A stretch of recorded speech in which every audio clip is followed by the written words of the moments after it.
Hi friends, this is Anil. Welcome to normal star channel. ఈరోజు యష్మి చేసిన పని ఎంతమందికి నచ్చిందండి? నాకైతే అసలు నచ్చలేదు. ఎందుకంటే బిగ్ బాస్ ఒక పవర్ ఇచ్చినప్పుడు ఆ పవర్ దేనికి ఉపయోగించుకోవాలనే క్లారిటీ కూడా ఆమెకు లేదనిపిస్తుంది. ఎందుకంటే ఆమె చీఫ్ అవ్వడానికి గల కారణం ఏంటండి? ఇద్దరు వ్యక్తుల వల్ల ఆమె చీఫ్ అయ్యింది.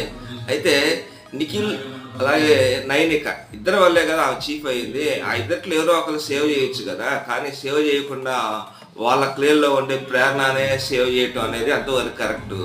అలాగే ఆమె చీఫ్ అయిన తర్వాత ఆమెకి కొన్ని పవర్స్ వస్తాయి. ఆ పవర్స్ కూడా ఎవరి ద్వారా వస్తాయి అంటే నవీన్ అబ్బాయి అలాగే పృథ్వీ వీళ్ళిద్దరూ బాగా ఆడటం వల్లే ఆమెకు ఆ పవర్స్ వచ్చినాయి.